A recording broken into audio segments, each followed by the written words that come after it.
Amigas y amigos, les habla Luis Velázquez. Les invito a escuchar mi programa Diálogo Internacional por lavisiónradio.net. En este programa podrán escuchar en vivo los análisis de expertos sobre la actualidad mundial, así como sobre los puntos que componen la agenda política global. Diálogo Internacional con Luis Velázquez. Lunes y viernes 2 de la tarde, hora del este, por lavisiónradio.net. Información que va contigo.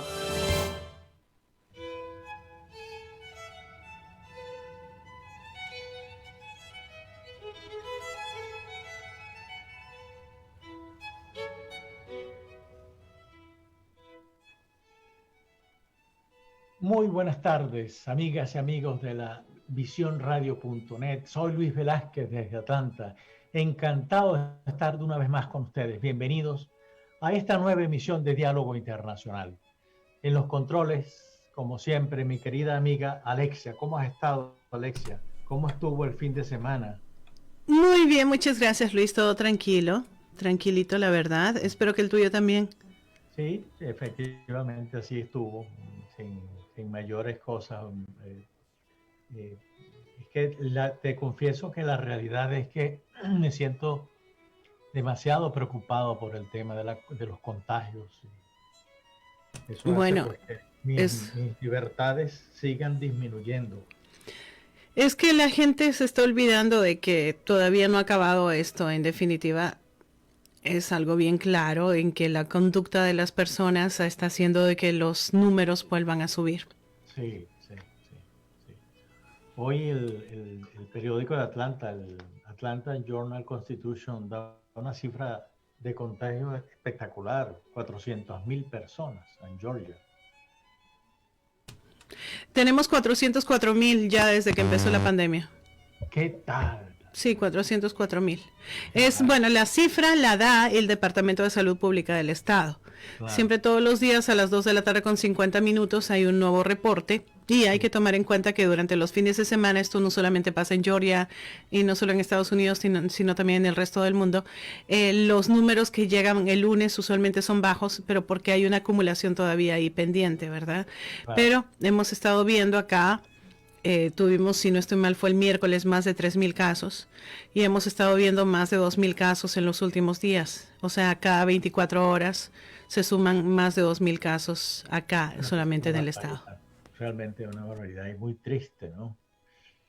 Pero bueno, como te dije, las libertades me siguen mermando la vida. Es tal cual. Así es. Son las 2 de la tarde de hoy, 23 de noviembre del año 2020. Nuestro número de teléfono es el 678-477-3036. Asimismo, se pueden comunicar con nosotros por las redes sociales, Twitter, Instagram y Facebook, desde donde estaremos transmitiendo en vivo. Se nos perdió Tomás, debe estar por la entrada, debe tener algún inconveniente, pero bueno. La tarde de hoy, con Tomás tengo tiempo que no hablo y hay tantos temas que me gustaría tratar, pero el tiempo siempre es algo limitado, ¿no? Pero bueno, por ejemplo, cómo es que el salto del dólar en Venezuela dio algo así, pero un salto terrible, que hoy preguntaba a unos economistas venezolanos, los llamé para eso, ¿cómo van a hacer para comer? ¿Cómo van a hacer para comprar comida a ese nivel del dólar? Imposible comer. Pero Alexia, imposible comprar ni siquiera un paquete de harina pan a ese nivel. Creo que ya está entrando nuevamente tu invitado, solo que se le ve la camisa. Y del micrófono apagado todavía. Esperemos un ratito para que ya. Sí. Y después está otros temas que tienen que ver con las elecciones y todo eso. Y sobre todo hay uno en particular que también me perturbó, que fue la decisión de dolarizar la economía, lo cual tiene dos vertientes de análisis, una política y otra económica. La política es cómo es posible que la revolución pase 20 años hablando mal del dólar y del imperio y de Estados Unidos y ahora quiere asumir su moneda como la moneda de Venezuela. Sí, pues sí. ¿No es medio raro eso? Es irónico. Una cosa increíble, es parte de la desesperación que que hay en Venezuela de gobierno, sobre todo que se acerca una elección que desde ya es fraudulenta. Cara, todo esto es algo terrible. Y bueno, y en la tarde de hoy ahí tenemos un tema muy particular. Vamos a esperar que Tomás ponga el micrófono para que podamos decir, un tema bastante particular que viene rodando desde hace un tiempo, que es el FinCEN. El FinCEN es coloca el micrófono, Tomás. El micrófono. Ok, ahora sí. El FinCEN, pues, es una filtración masiva de documentos de la Agencia Estadounidense para el Combate del Lavado de Dinero, del financiamiento del terrorismo, la evasión de sanciones económicas y otros delitos financieros. Esos fueron archivos que se filtraron confidencialmente en el año 2019 a través de un portal de noticias que se llama BuzzFeed y que fue reenviado a una organización que se llama Consorcio Internacional de Periodistas de Investigación, en donde fueron analizados por 400 periodistas de 108 medios de comunicación de 88 países del mundo. Muy buenas tardes, mi querido amigo Tomás, ¿cómo has estado? Caramba, qué gusto vernos.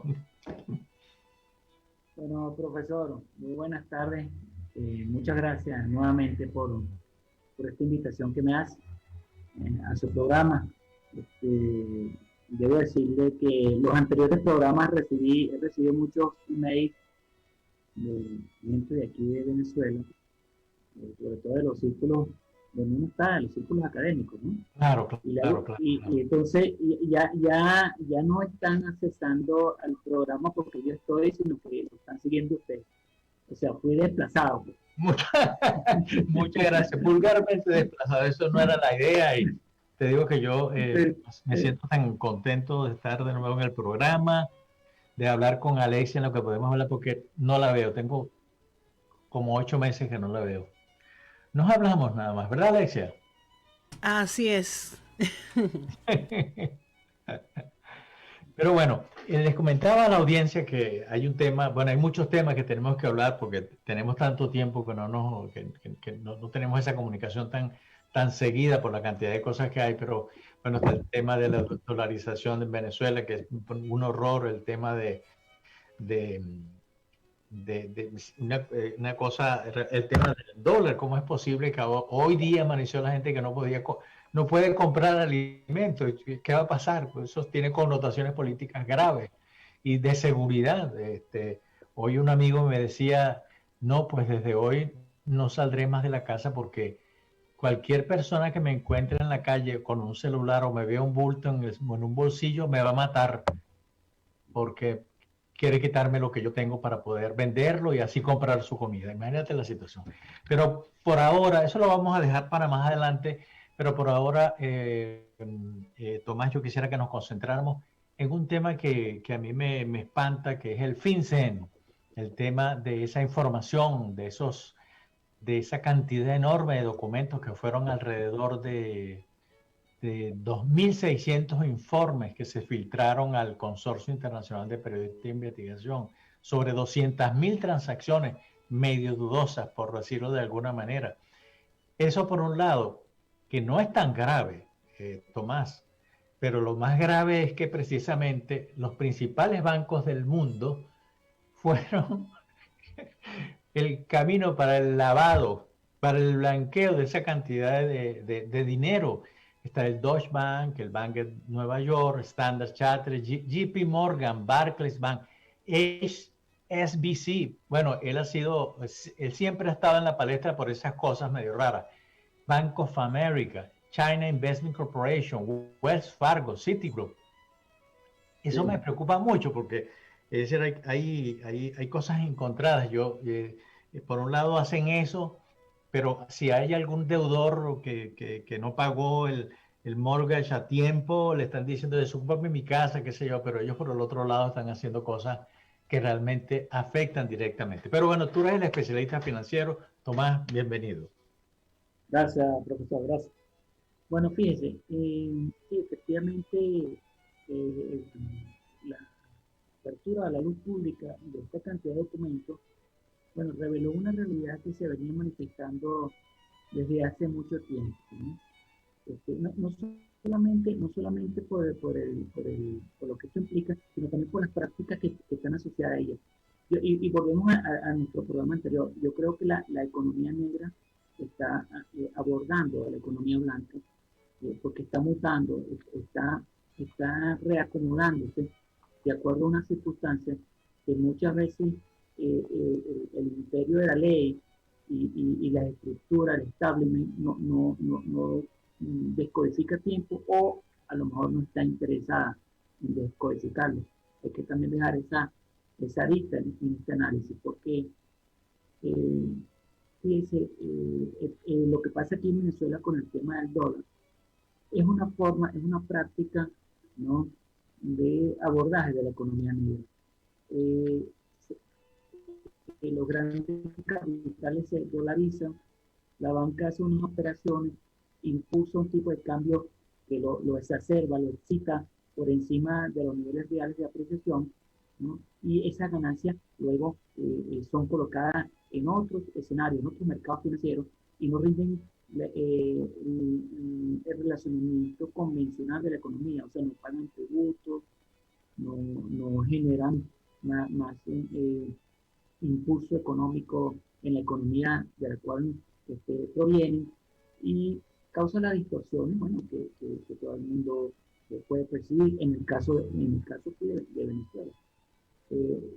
Lo que usted comentaba hace un instante es muy cierto. O sea, estamos llegando al momento en que nos estamos pareciendo a la Alemania de los años 30, donde usted iba con una mochila cargada de billetes a la panadería, a la pastelería, a comprar el pan, la leche y la cuestión, y el panadero le decía, no, si quieres llévate los billetes, pero dame ese bolso porque lo necesito. O sea, el valor de uso y el valor de cambio que tiene implícito el dinero se ha perdido, ¿no? Y bueno, emergen otro tipo de interacción en el relacionamiento económico que hace que otras prácticas se consoliden. Eso por un lado. Lo que más, del comentario que usted hizo, lo que más me llamó la atención cuando eso salió a la pública, es que estos bancos, que aparte de eso son bancos de mucha reputación y de cobertura de operaciones globalizadas, porque cuando son norteamericanos tienen operaciones globalizadas, disponen también otras subsidiarias, bancos de segundo piso, que de alguna otra forma manejan mucho más recursos de lo que puede manejar este banco, que es la cara visible de esa gran organización a la sociedad. Cuando empecé a hacer unas investigaciones, bueno, me empecé a asombrar de lo que descubría. Por ejemplo, hay unas trazas que se empezaron a investigar, y una de las industrias que está involucrada con esto del lavado de dinero y todas estas prácticas poco ortodoxas dentro del mundo de las finanzas es la industria de la cosmetología, o sea, la industria de la belleza. Todo ¿Ah, eso, sí? sí, cómo no. Fíjese, la materia prima que utilizan las empresas para producir sus productos de belleza, generalmente vienen de Asia. Y en particular me llamó mucho la atención el tema de la explotación de la población infantil para obtener el nácar. El nácar es esencial para los barnices de uñas, para algunos polvos, algunos maquillajes muy particulares. Esa relación de extracción de nácar en la población infantil es tan grave que los niños los niños que están dedicados a esto, crean enfermedades pulmonares y le crea una serie de alergias en la piel, porque el nácar en su esencia es abrasivo. Entonces pierden ¿cómo se llama? La grasa de reposición que tiene la piel para protegerla, la van perdiendo porque el nácar es un abrasivo que en la medida que lo están extrayendo, ¿no?, y entra en contacto con la piel, hace ese intercambio. Esos niños a la edad de 10, 11 años tienen enfermedades casi irreversibles desde el punto de vista epidémico, ¿no? Eso es grave. Claro. Y bueno, están destinados a una muerte prematura, ¿no? Porque no pueden luego sostener un costo, ¿no?, de los tratamientos médicos que se requieren para recobrar, pues, las propiedades básicas de la piel. Así es.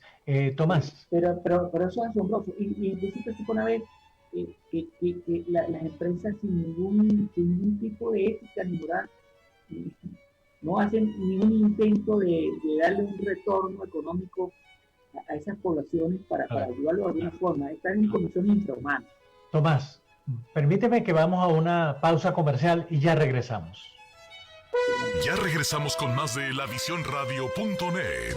Mantente conectado en Facebook, Twitter, Instagram como La Visión ATL y en nuestro canal de YouTube como La Visión TV. Lavisiónradio.net.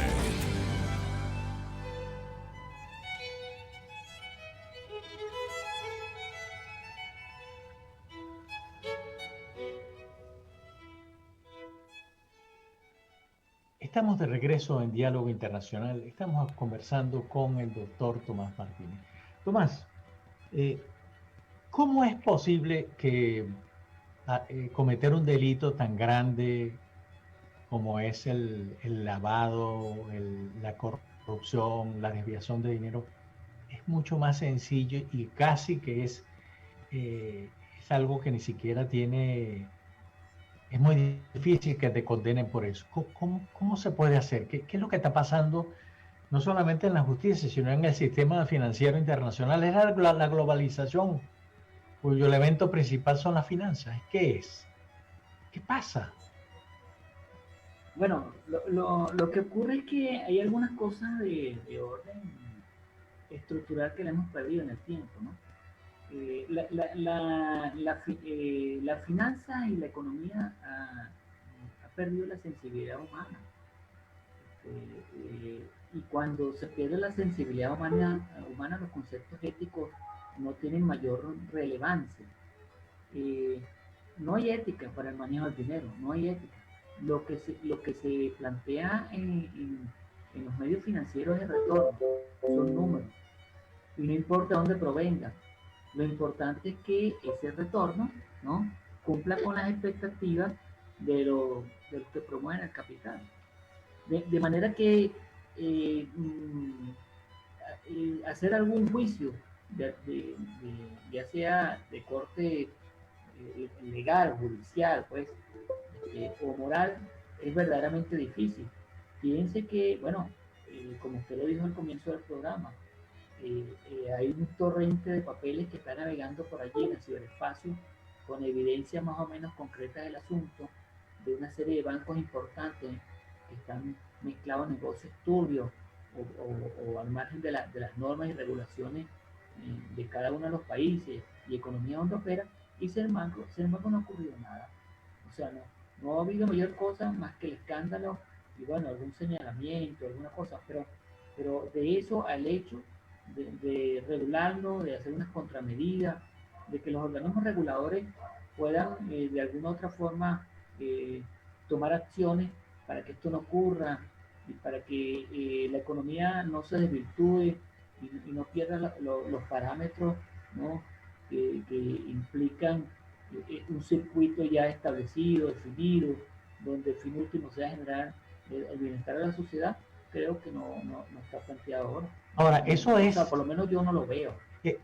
Pero eso es, para estar claro, es algo que se puede controlar o erradicar. Son dos conceptos totalmente distintos, ¿no? Y que rayan, por supuesto, con la moral, y rayan con un montón de principios y valores. Sí, bueno, yo creo que se puede regular, se puede controlar, ¿no? Y también se puede sancionar, ¿no? Yo creo que tienen que ir juntos esa trilogía de acciones. Creo que se puede regular adecuando las prácticas bancarias, ¿no? Actualizándolas, sobre todo ahora que hay mucha conectividad y que tendemos ahora a migrar a la economía digital. Yo creo que sería un gran momento, una gran oportunidad para que la sociedad rectifique muchas cosas, sobre todo en el manejo del dinero, ¿no? Por una parte. Eso serían regulaciones. Y puede controlar, bueno, a través de las medidas propias que la ciencia económica da, bueno, ser más preciso en la instrumentación de mecanismos tributarios que se estimulen de alguna u otra forma prácticas, ¿no? que sobrepasan las expectativas de ganancia. Yo creo que allí también los estados, las economías deben estar muy atentas a eso. Las debilidades tributarias generalmente hacen que los capitales tengan desafuero tanto en la economía blanca como sus apetencias de tener ganancias en la economía negra por el simple hecho de, bueno, acumular capital. Eso es una discusión que en los medios económicos se ha planteado, sobre todo en aquellos que plantean la dialéctica, ¿no? de lo que es el bien y el mal dentro de la economía. Entonces, creo que por ahí debería ir las acciones. Y la otra, bueno, creo que es una acción de orden de más largo plazo, que es, bueno, fortalecer las estructuras morales de la sociedad. Educación. Sí, eso, exactamente. Ahora, práctica, pero eso requiere mucho más tiempo. Así es, porque tampoco se ve, qué sé yo, una reacción a nivel mundial con respecto a eso que está pasando. Es decir, no es que este descubrimiento, esta fuga de información que se dio en el año 2019 no continuó sucediendo, ha continuado. Es decir, esa fuga de capitales, este montón de transacciones dudosas, como le dicen, ha continuado y no hay forma ni manera de que no pueda afectar a la economía de donde surge este dinero, porque en el caso nuestro, que un caballero se logró birlar, por llamarlo de alguna manera, 3.000 millones de dólares, 3.000 millones de dólares afecta a la economía más rica y más populenta que pueda haber en el mundo. Bueno, esa es la propuesta. Son dinero que en nuestro caso nos hace falta, pero lo que no me queda claro es cuánto dinero, cuántas de esas transacciones surgieron en Latinoamérica y en Venezuela en particular.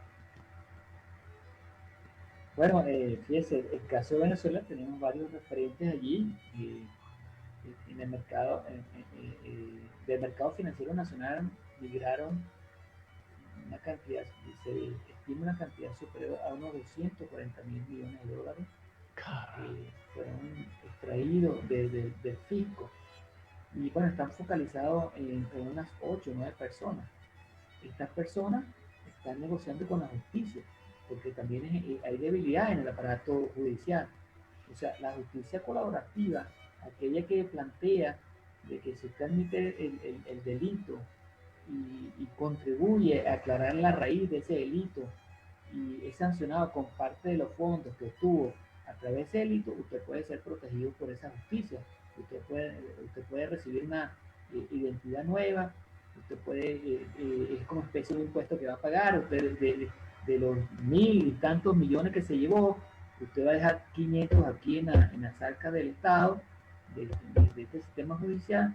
El resto usted lo puede disfrutar con otro nombre, pero usted va a colaborar en que otros personajes objetivos sean judicializados. Bueno, es una forma de ver la justicia. Yo creo que no tiene mucha equidad. Yo creo que no es, a la luz de lo que estamos de este lado, pareciera que no es suficiente castigo. Pero bueno, eso es lo que se plantea, ¿no? Claro. Aquí en Venezuela no nos cansamos de, bueno, esto es un país con muchos recursos, por supuesto, y esos recursos bajo una estructura de gobernanza, de gobernabilidad un tanto débil y maltrecha, permite pues que las personas que de alguna otra forma están en cargos públicos puedan cometer desafuero y bueno, gozar de cierta impunidad e inclusive abandonar el territorio nacional y bueno, no creo que eso pase más allá de allí por la experiencia que tenemos, ¿no? O sea, Claro, esto no es nuevo. claro. Pero fíjate, Tomás, Esto ha pasado, quizás lo más extraño, precisamente esa banca, esos bancos que nombré, que son, como tú dices tú, son instituciones globales, este, eh, oye, y son los principales actores en todo esto, en una de las profesiones más lucrativas del mundo que se llama ingeniería financiera. Es una cosa realmente impresionante, ¿no? Y hay que ser muy creativo para llegar hasta allá, pero no hay forma ni manera de que se pueda desentar. Como tú dices, efectivamente la ética quedó muy atrás a las actividades de estas instituciones. Pero vamos a una pausa comercial y ya regresamos contigo para que sigamos hablando de todo esto. Ya regresamos con más de La Visión Radio.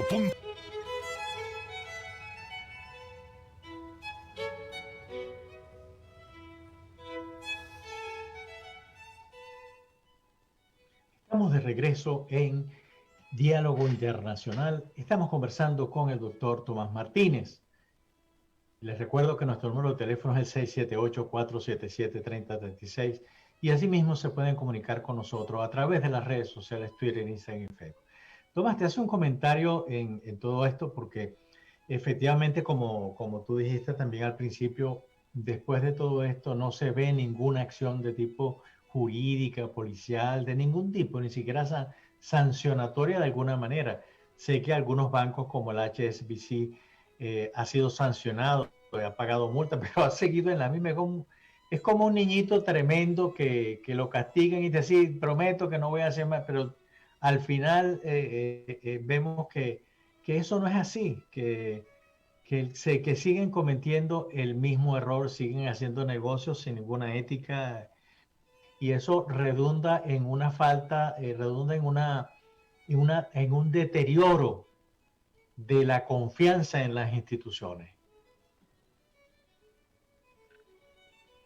Conecta el micrófono. Ok, listo. Bueno, sí, hay varias cosas aquí que, bueno, uno no las percibe desde el foro, pues, desde afuera.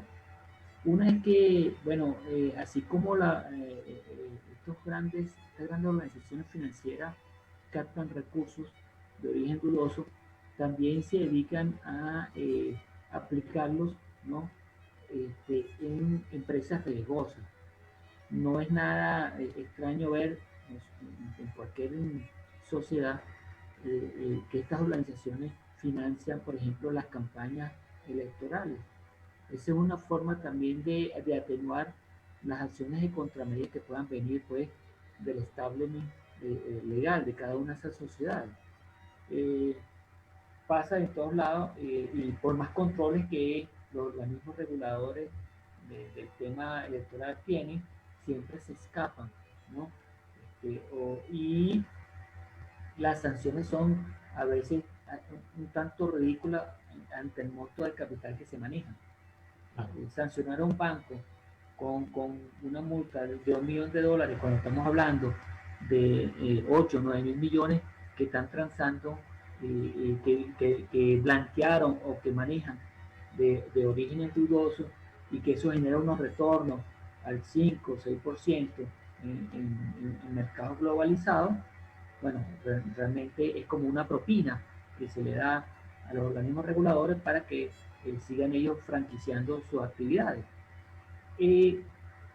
Eso le resta entonces cierta credibilidad al público. Pero lo contradictorio es que cuando usted quiere ir a una entidad de esta, es casi misión imposible abrir una cuenta o afiliarse a un producto financiero, porque hay una serie de normas y restricciones, ¿no?, que le aplican, que generalmente es como decirlo, lo rebotan del sistema, porque hacen ver ante la sociedad, bueno, que tienen unos requerimientos muy rígidos para uno bancarizarse. Sin embargo, eso depende del nicho al cual uno pertenezca. Eso también son otras contradicciones y otros fallos que los reguladores no han atacado con cierta eficacia o en forma más óptima, y que sí afecta en líneas generales las actividades de la economía global. Claro, sí. Ahora, Tomás, es cierto que la globalización es una globalización financiera. El movimiento de capitales es lo que mueve lo que nosotros estamos viendo como globalización. Pero cuando uno se pone a pasear por el mundo, te consigues con realidades que están fuera de toda globalización, que están fuera de esas corrientes financieras, y que a uno le queda como la sensación de una sensación que es entre correcta y no correcta, de que hay una apropiación indebida de renta, de capital, o por lo menos una desviación de fondos que pudieran solucionar graves problemas a muchos países del mundo, pero que no está sucediendo así. ¿Cómo hacen las empresas para evaluar cuando un estado o cuando un país es propicio para hacer una inversión? Es decir, más allá que tenga materia prima, más allá de que tenga mano de obra barata y en algunos casos especializada, pero tiene que ver con eso. Es decir, yo creo que estamos dentro de en una esfera en donde todo se comunica con todo. Bueno, fíjese, una de las bondades que ha tenido el siglo XXI es que la tecnología ha permeado todos los ámbitos del ser humano, y particularmente la conectividad. Y dentro de la conectividad, la diversidad de dispositivos que hay para comunicar. Eso ha hecho que se establezca una brecha más definida entre la economía real y la economía financiera. Y ya la producción de bienes y servicios tiene un retorno económico inferior a lo que es el manejo de la información. Pero el manejo de la información está atado con la capitalización del conocimiento. Y ahí es donde probablemente exista una apropiación indebida de un retorno económico producto de ese capital intelectual. Y que ese capital intelectual, como no se ha optimizado su medición, su identificación dentro de las organizaciones, dentro de la sociedad, es muy fácilmente transferible a los dueños del capital. Y estos dueños del capital, utilizando la tecnología, ¿no?, multiplican ese valor, ¿no?, en corto tiempo, porque, bueno, simple y llanamente tienen la posibilidad de abordar el mercado en forma simultánea. Claro. Tomás, te pregunto, ¿ser un empresario normal, correcto, que se desarrolla contra las reglas, no es rentable? Eso es simplemente la conclusión que he llegado. Es decir, que es más rentable meterse por otro tipo de negocios que son, pero infinitamente más posibles que tú termines siendo multimillonario que otra cosa. Es decir, la especulación financiera, por ejemplo. Claro, fíjese, tanto se ha exacerbado el manejo de recursos en la economía financiera, que es más fácil reproducir el dinero, ¿no?, en ese ámbito de la economía, en la economía financiera, que en la economía real. O sea, cuesta mucho más obtener un retorno económico de la producción de un determinado bien, de una línea de producción de jugos de naranja, por ejemplo, ¿no?, que tener un capital que usted lo va a diversificar en unas colocaciones multimonedas, que va a operar en varias bolsas de valores, que va a operar en varios productos financieros, entre esos las criptomonedas, que, bueno, está haciendo rico mucha gente. Usted entra hoy, ¿no?, a invertir en el Bitcoin, que está en $17,000, ¿no?, y mañana puede ser que eso esté por unidad se gane $500. ¿Qué esfuerzo productivo hay? Prácticamente ninguno, el manejo de tecnología. Y quizás el acceso que usted tenga a sistemas de información ¿no? Y la capacidad que usted tenga, ¿no? O la destreza que tenga para manipular eso con la mayor rapidez posible, que le permita a usted rotar ese inventario de dinero, ¿no? Y le permita, ¿no? Generar mucho más recursos con menos esfuerzo y en corto tiempo. Esas diferencias son lo que, bueno, lo que está tentado los capitales a crear burbujas, porque allí comienza, ¿no? Toda una vorágine, una excitación, una euforia en el manejo de la economía digital que, bueno, permite todas aquellas cosas que ya que desde el 2008 se empezaron a manifestar en el mercado financiero y que han sido atenuadas pero no corregidas y que se mantienen latentes allí. ¿Okay? Entre eso, bueno, el manejo de papeles, de hecho, hay definiciones nuevas en economía. Hoy tenemos el concepto de petróleo de papel. Sí. Alguien me preguntó en una oportunidad, ¿qué es el petróleo de papel? Bueno, es simplemente un certificado petrolero, que eso va rotando, ahora está desmaterializado, o sea, quiere decir que ahora corre más rápidamente en los mercados financieros y, bueno, un buque puede salir de aquí desde Puerto La Cruz, desde la Bahía de Pozuelo, y va a llegar a Liverpool y es vendido a lo mejor unas 30, 40 veces y cada quien se gana un spread allí y bueno, pero esos son volúmenes inmensos. Es una práctica vieja en el comercio internacional además. Yo recuerdo que cuando era consejero comercial en Argentina mucha gente llegaba pidiendo posibilidades de importar urea, pero era una urea que ellos si conseguían entrar en la petroquímica y alcanzar un cupo, un cargamento de urea era vendido precisamente 30 o 40 veces a diferentes partes del mundo. Es una práctica terrible además porque es muy especulativa, sobre todo en aquellos productos. Claro, por supuesto.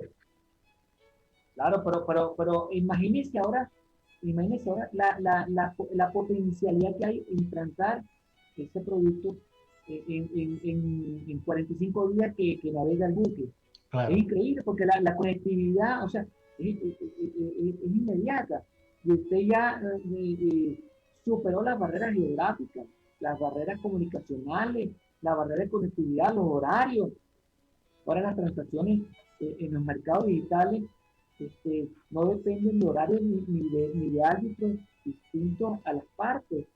Si usted está en criptomonedas, si usted está posicionado en criptomonedas, podemos hacer una operación, usted y yo, directamente, sin ningún tipo de intermediario que nos esté arbitrando y nos esté cobrando comisiones por eso. O sea, la ganancia se exacerba mucho más. ¿Qué tal? Y lo podemos intercambiar las veces que usted quiera y usted lo cotiza al lado ya y lo vuelve a publicar en los sitios electrónicos y yo se lo vuelvo a comprar y usted me lo vuelve a comprar o apostamos a la baja o a la subida dependiendo de la conveniencia. Qué bárbaro. ¿No? Y bueno, eso genera recursos. Pues. Tomás, vamos a una pausa comercial, pero de regreso quisiera conversarte de algo que estoy escribiendo y que tiene que ver con esa forma de darle inestabilidad al globo, que es también muy preocupante. Vamos a una pausa y ya regresamos. Ya regresamos con más.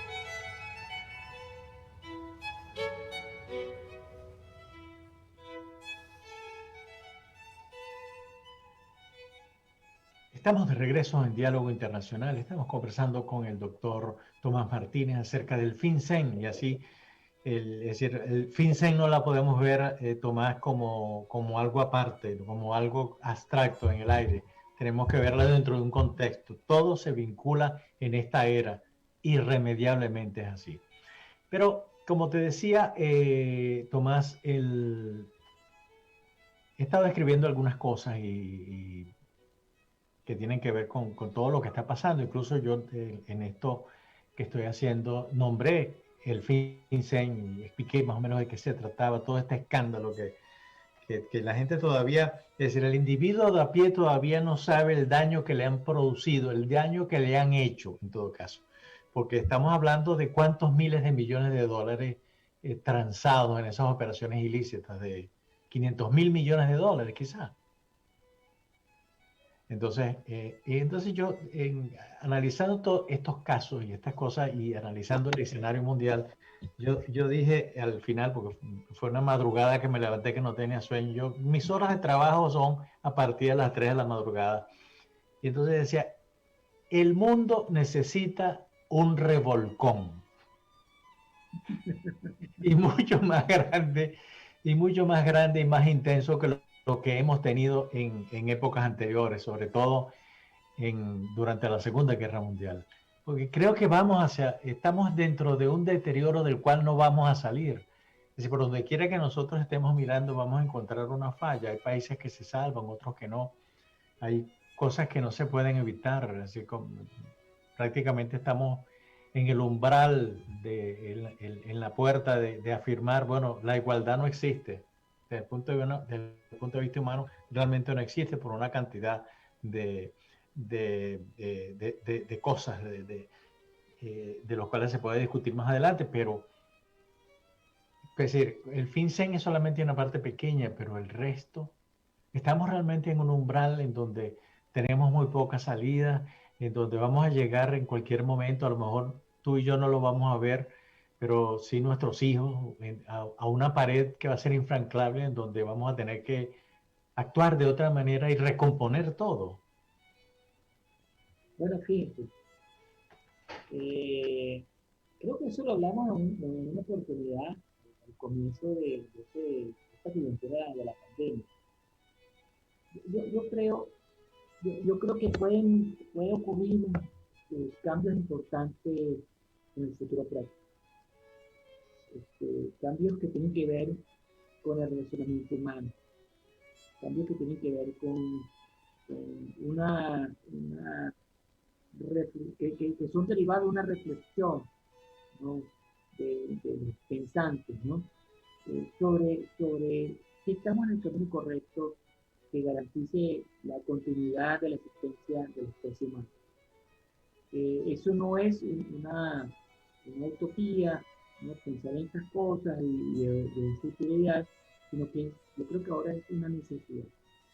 Estamos hablando de algo que está afectando a la humanidad como es la salud, la existencia, y que ninguna sociedad se probó en estos 8 meses, 9 meses, que ninguna sociedad, ni pequeña, ni grande, desarrollada o subdesarrollada, o equilibrada, o desequilibrada, o periférica, o central, como quiera que se le llame, que se le califique, está en condiciones de atender a sus miembros, ¿no?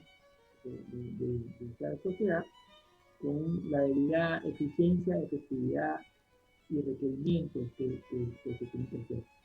Esto creo que ha marcado a la humanidad, y eso no se veía desde 1918, que fue el último registro de una pandemia.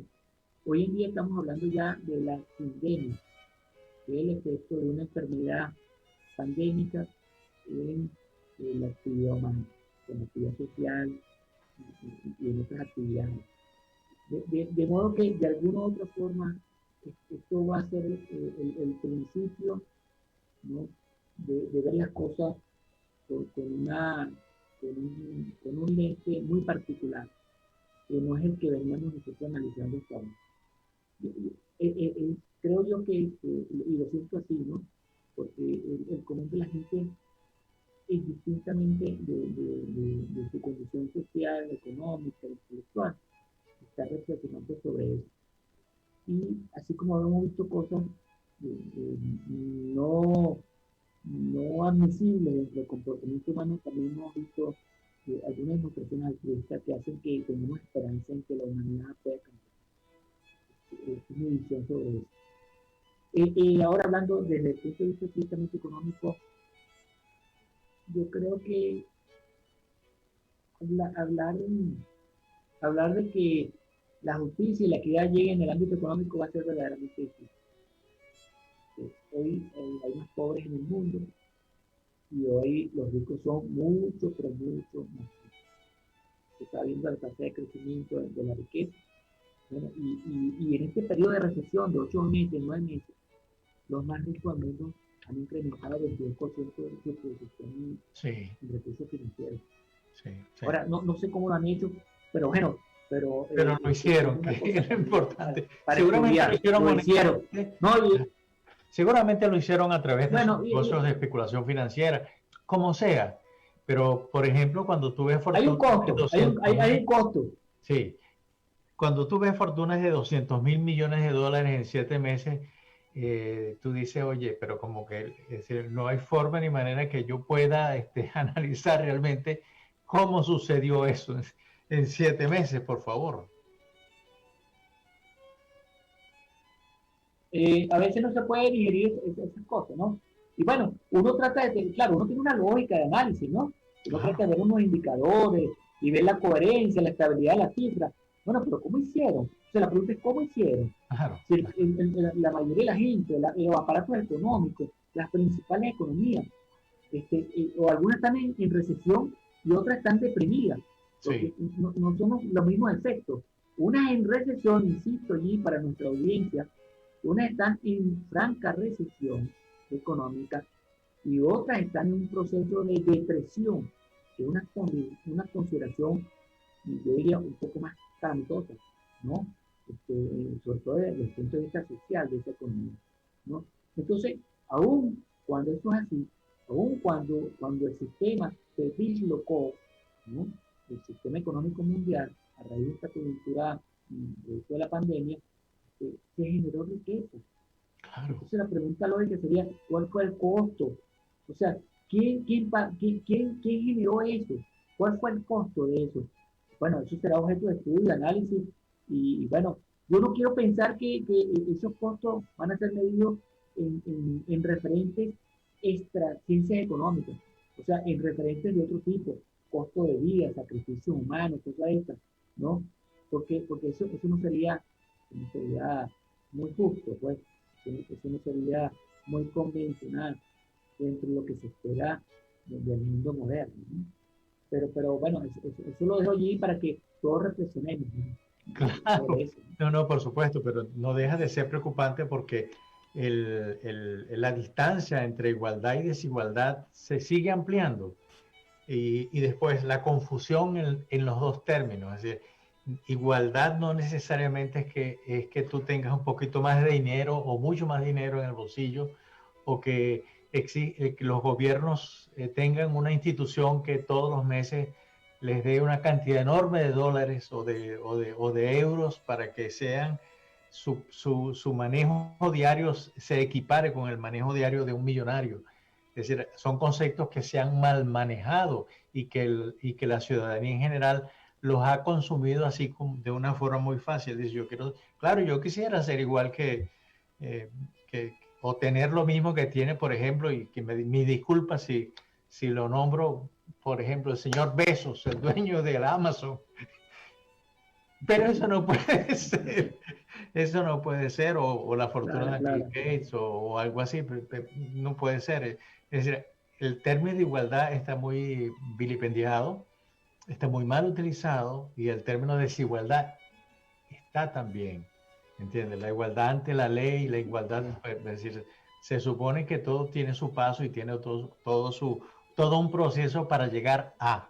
A mí me decía el presidente del Colegio de Abogados de Chile, y yo le preguntaba en el programa cómo llegamos a eso en Chile.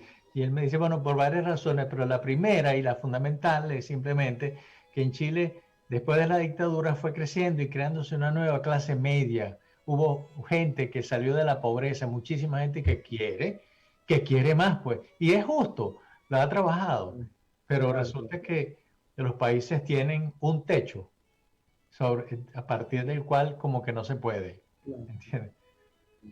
Eso es así. Oye, Tomás, oye, dime. Le decía que hay toda una teoría de los rendimientos decrecientes. Y un momento que ya, por más unidad que usted quiera producir, ya está produciendo pérdidas. Exactamente. Por ese caso ahí, así es. Bueno, Tomás, oye, te agradezco mucho el tiempo que me dedicaste. Como siempre, una conversación maravillosa y tenemos que seguir conversando porque hay muchos temas, te advierto, que que no solamente me preocupan a mí, le preocupan a mucha gente, a los oyentes que dicen, bueno, ¿qué nos espera hasta ahora? Salimos de la pandemia, pero ¿qué nos espera hasta ahora? En el caso de Estados Unidos, 50 millones de desempleos. Y yo le preguntaba ayer a Luisa Romero, a la profesora, Luisa, tú que has estado metida en tantas cosas, ¿cómo manejarías tú un desempleo de 50 millones de personas? Y me dice, eso no se puede manejar, me dijo así, pero instantáneo. Sí, Es sí, imposible, sí. no hay recursos como para poder solucionar un problema tan grave. Bueno, amigo mío, recibe un fuerte Bueno, mire, abrazo. Dime. hay un tema que me gustaría que tratáramos en el futuro, que es el factor trabajo va a cambiar. O sea, la concepción del trabajo como concepto, Claro, como identificación, tanto económico como en la práctica, en la sociedad, va a cambiar. sí. Y se va a imponer en este siglo XXI, en el siglo del conocimiento y la información, o se tiene que imponer la valoración del capital intelectual. Estoy haciendo ahora una investigación, bueno, vamos a ver cuándo podemos hablar de eso, Exactamente. pero es un tema Pero me gusta el tema, realmente me gusta el tema. muy bueno. Me gusta el tema. Bueno, muchas gracias, Alexia, como siempre, maravilloso. Muchas gracias. Un abrazo para ambos. Fuerte abrazo. Tomás, un fuerte Gracias. abrazo para ti. Y gracias a los oyentes. Muchas gracias.